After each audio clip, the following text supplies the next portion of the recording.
नमस्कार। प्रस्तुत है आज का चिंतन। वास्तविक सुख शांति पाने के लिए विचारों की साधना करनी होगी।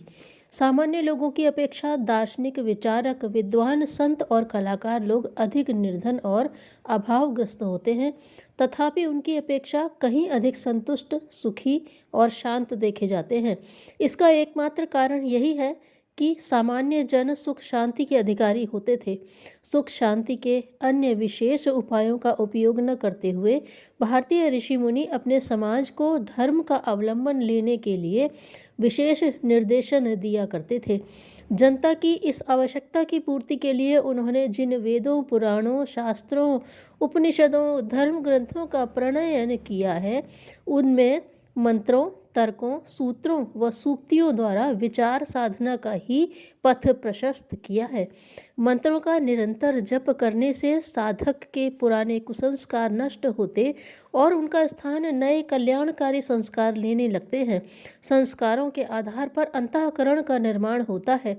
अंतःकरण के उच्च स्थिति में आते ही सुख शांति के सारे कोष खुल जाते हैं, जीवन में जिनका प्रत्यक्ष अनुभव होने लगता है।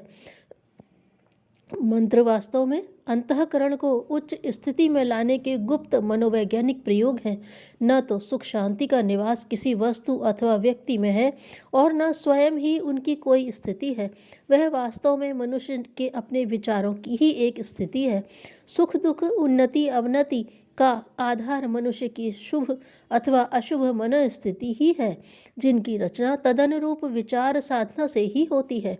शुभ और दृढ़ विचार मन में धारण करने से, उनका चिंतन और मनन करते रहने से मनोदेश में सात्विक भाव की वृद्धि होती है। मनुष्य का आचरण उदात्त और उन्नत होता है। मानसिक शक्ति का विकास होता है, गुणों की प्राप्ति होती है। जिसका मन दृढ़ और बलिष्ठ है, जिसमें गुणों का भंडार भरा है, उसको सुख शांति के अधिकार से संसार में कौन वंचित कर सकता है।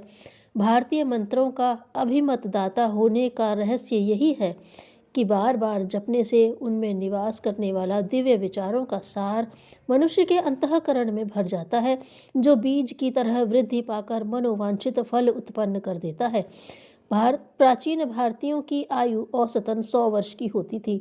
जो व्यक्ति संयोगवश सामान्य जीवन में 100 वर्ष से कम जीता था, उसे अल्पायु का दोषी माना जाता था।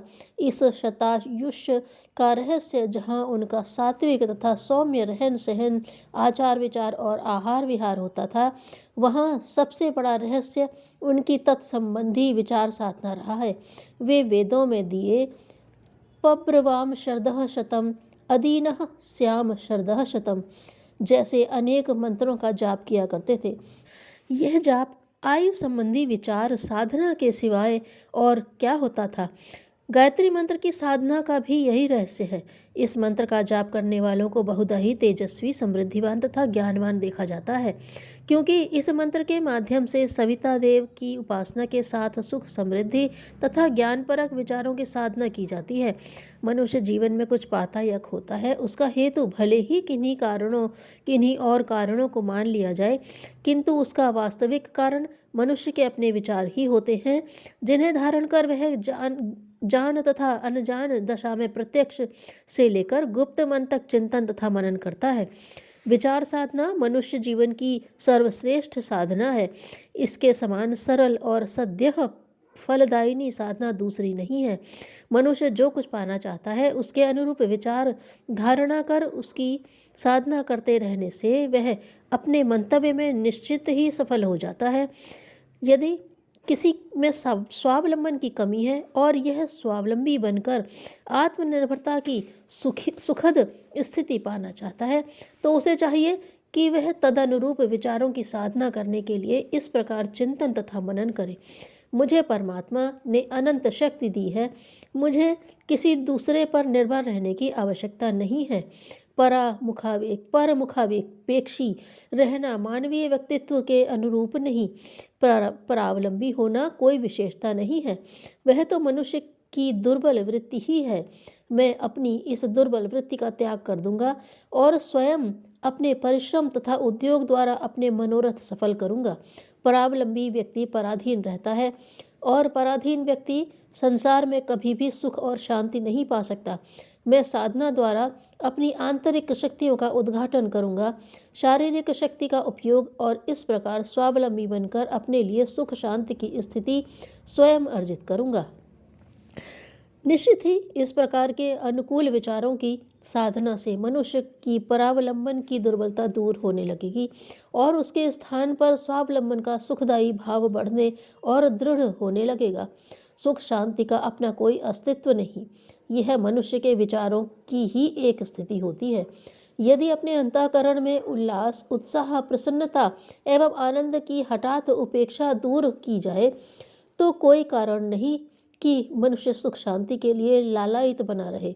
मैं आनंद रूप परमात्मा का अंश हूँ। मेरा सच्चा स्वरूप आनंदमय ही है।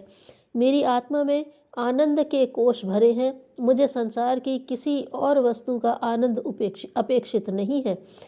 जो आनंद रूप, आनंदमय और आनंद का उद्गम आत्मा है, उससे दुख, शोक तथा ताप संताप का क्या संबंध। किंतु यह संभव तभी है जब तदनुरूप विचारों की साधना में निरत रहा जाए, उनकी सृजनात्मक शक्ति को सही दिशा में नियोजित रखा जाए। श्रेष्ठ मार्ग पर चलने वालों को उन्नति का सुख मिलता है और चलाने वाले श्रेय पाते हैं। धन्यवाद।